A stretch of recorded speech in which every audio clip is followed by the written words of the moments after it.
Kwa hivyo ni haki yenu kudai sisi tufanye kazi, na kama hatufanye kazi ni vizuri mseme hatufanye, ndio hiyo tutie bidii, tufurute socks, ndio tusilipwe bure. Kwa hivyo ni haki yenu, hiyo mnafanya. Mimi nitaenda kwa zile vitu tutafanya za kuboresha usalama. Hizo ndizo zile vitu mimi nitashughulikia, kwa sababu ninaona weather sio mzuri na sitaki kunyeshe tukiwa tujasikia hotuba ya DCC ama yeye yako na mpango mgani. Mimi nitaongea ile sehemu ilihusu polisi. Na kitambo niongee hiyo, nataka kusema hivi. Polisi ama hapa kwetu Keroka, mimi ndio in charge wa polisi ama Ocpd. Ukiingia police station, nimeweka mpaka manamba kwa ukuta. Mwenye aliwahi kwenda huko anaweza kuwa shahidi wangu. Ukiwa hujahudumiwa vyema, unipigie simu, ukuje kwa ofisi yangu. Hakuna mtu niliwahi kurudisha akitaka nimhudumie mwenye hajapata usalama, hajahudumiwa. Na kama kunaye niliwahi kufukuza, ainue mkono. Ndio mimi huyu. Mimi sijawahi kufukuza Mkenya hata mmoja. Kwa hivyo ni haki yako, kama hujapata huduma vizuri katika station level. Ofisi yangu iko first floor. Iko namba ya simu nimeweka kwa ukuta. Kama hujahudumiwa vyema, piga hii namba ya simu. Kama unataka kutushukuru tumekuhudumia vyema, piga hii namba ya simu. Hizo vitu zote ziko pale. Kwa hivyo mwenye hajahudumiwa vizuri na labda hujanipata, ndio mimi huyu.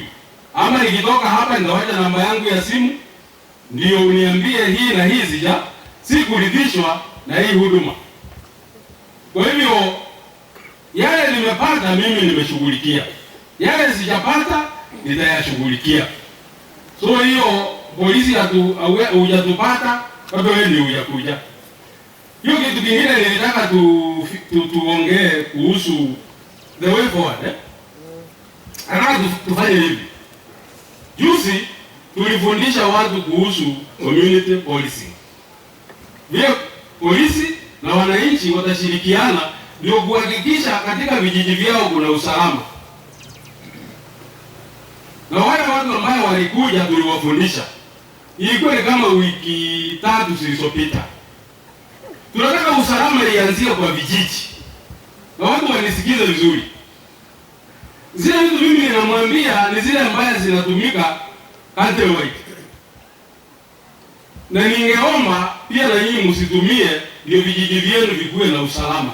Mahali kwingine niliwahi kuwa Ocpd, niliwahi kusitumia. Hata nyinyi nataka kuwapea siwasaidie. Na ninawaomba tena wachaneni na kukosana sana na polisi. Wapendeni ndini polisi wenu, wale mumeletewa kama hawahudumii vyema.